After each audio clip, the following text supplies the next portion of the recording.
Hey, I'm Chelsea. I play the flute. I don't know, I feel like I need to just show it off to prove that to you. But today I want to talk about resilience and rejection because those two things go hand in hand. How do we be resilient? How do we have resilience after rejection? And if you are in a career like classical music, you have probably applied to dozens and dozens of things. I know I have. So I wanted to give you the main things that I wish I had known before being rejected like 100 times. There was actually a time when I had listed out like the majority of the things that I had like applied for and failed at. So I'm gonna get my flute journals out. So see if I can find it. They're in one of these. I think, yeah, it's like messy, but there's a lot of stuff in here. Yeah, competitions, auditions, undergraduate, graduate, artist diploma, all of these degrees that I applied for, competitions, concerto competitions, all of these auditions that I took. So I've taken 23 professional auditions. I applied to anywhere between like 5 to 8 summer festivals most years. I definitely exhausted a lot of competitions. I applied to so many different things. And the thing that really stands out to me is just the amount, like the sheer number of like things. Each one of these had a full repertoire list, had requirements. I had to meet months of preparation for each one of these things on this list. And none of them are on my bio, right? Because I didn't get them. And I want to talk about how coming back from each and every one of these either sent me into like a mental spiral into the negative, or it propelled me forward. And I didn't know how to have it propel me forward until much later. So let's get into it. So you don't have to like go through feeling that bad. So the first thing I want to mention is that if you get a rejection letter or you don't get in somewhere, that is neutral. It's not bad, it's not good. It just means they didn't pick you. And I know it probably doesn't feel neutral. It probably feels really bad.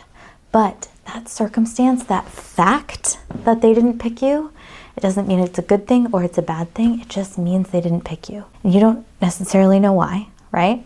So we tend to make things up in our head. We tend to project all of the negative thoughts we have about ourselves onto the situation when we get a rejection letter. Now, we need to recognize that the pixels on the screen of the letter you get, it's not a physical letter. Like, I think I still got physical letters when I applied for like undergrad.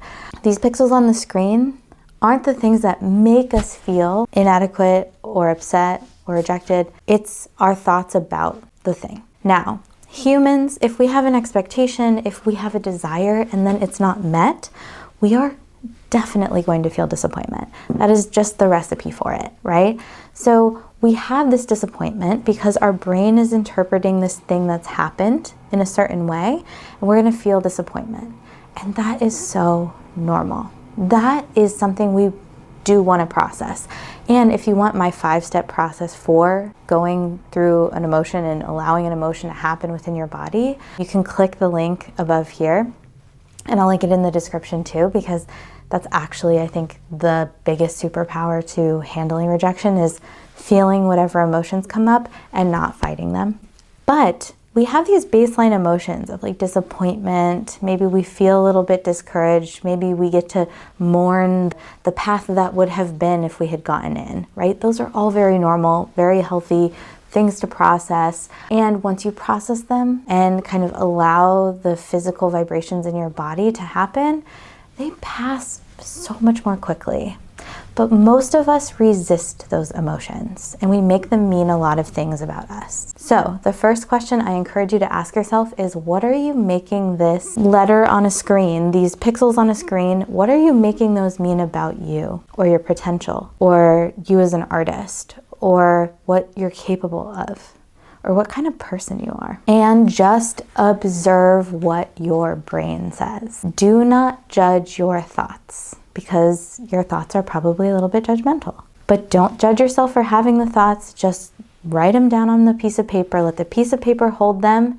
And then maybe go take a walk for 10 minutes, come back, and pick it up as though you had found it on the ground, as though it was someone else's paper. See like, what must they be experiencing? And write it down. Think, man, this person's flailing a little bit. Oh, man, they must be feeling really down. They must be feeling really bad if they're thinking these thoughts. Because it is in fact the thoughts that you're thinking about the pixels on the screen, the letter, the rejection, that make you feel much worse. Those are the thoughts that make us suffer.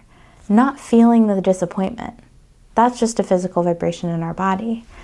It's not feeling rejected that makes us think, this means that I can't do it anymore, I should just give up, blah, all these things, I'm not good enough. Those thoughts are on top of this already bad feeling of disappointment, right? So we want to kind of take those and gently assess them and release them. And being able to notice what they are is the first step. The second step is being able to notice that they are not facts.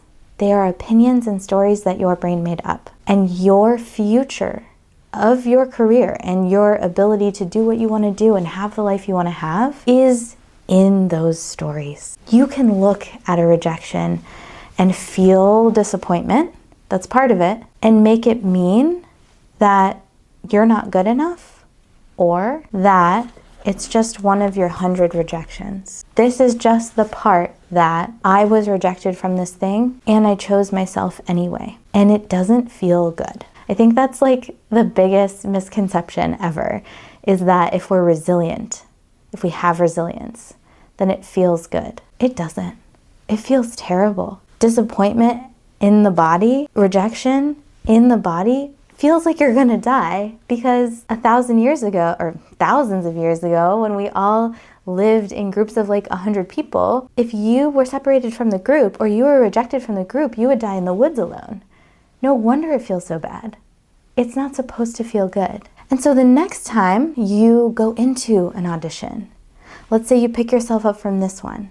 Next time you go into an audition, you can say, okay, am I willing to feel that disappointment again? And then practice taking care of myself, building the stories about myself and my capability and the opinions of myself that I want to intentionally, and then move forward. Because if we get really good taking care of ourselves on the back end of an audition or a competition or whatever job application, whatever life event you're going through, if you get really good failing at being rejected, if you know how to take care of yourself and it doesn't make your opinion of yourself waver, meaning you feel good in yourself, you feel unmoved in your own confidence, it feels so much less heavy to go through putting yourself out there again and again, time after time. And some people talk about they don't want to get their hopes up too much.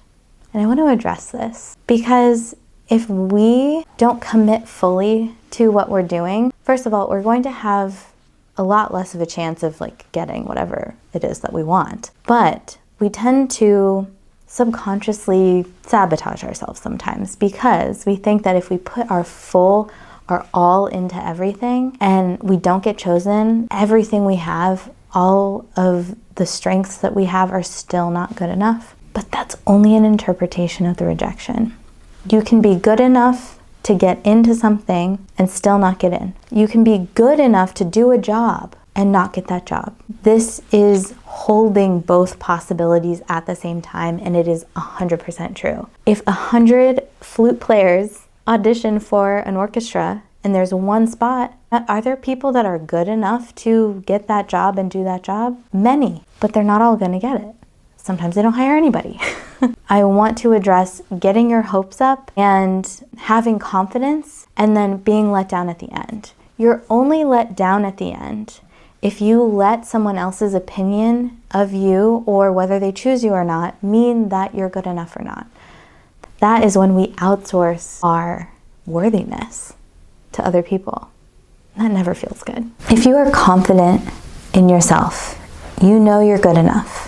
You have practiced that story, and that is the story you believe and you have inside you. If someone else doesn't pick you, you don't then just immediately project and make it mean that you're not good enough, because that doesn't align with your beliefs. But if you tell yourself you're not good enough in order to motivate yourself, you are practicing that mindset, then when someone doesn't pick you, then it confirms that practiced mindset. And it hurts so much worse, actually. So thinking you're good enough, thinking that you have ability, you have what it takes, you actually love what you have to offer, and offering it to someone and they don't take it, you're like, okay, that's fine. But thinking you're not good enough and you're wanting someone else to prove to you that you are, and then they don't, that hurts. It's like punching a bruise. Like, honestly, it hurts so much. And I want to help musicians and artists and creatives and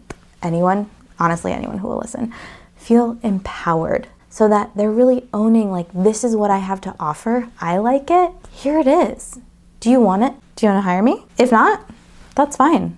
I'll find a good fit, but I'm good with me. If you have that kind of confidence, it's going to be, first of all, it's going to be hard to not pick you, to be honest. But it's going to feel so much less like a big deal in the end. Now, if you struggle with this I'm not good enough story, I really encourage you to check out this video that I made on the not good enough paradox. It's all about the stories that we tell ourselves, how they affect how we feel emotionally and how that shows up in our actions in our lives. And that I'm not good enough programming, how that negatively motivates us and then actually embeds that belief even deeper, no matter how much better we get at whatever we're doing. So also, if you're seeing this the week of March 24th, 2025, I'm hosting a workshop this week, and I think afterward I'll just make the replay available to whoever wants it. But I'm doing a workshop on resilience, and this is going to give you tools for how to cope with rejection. It's going to give you tools on how to shift your perspective, how to calm your nervous system, how to process emotions, and how to set yourself up for the next event. How to have a back-end process to auditioning so you are set up ahead of time to take care of yourself, help yourself feel better no matter whether you get rejected or not, and build your confidence that way. So if that's something you're interested in, the link is in the description below, and I will see you next time.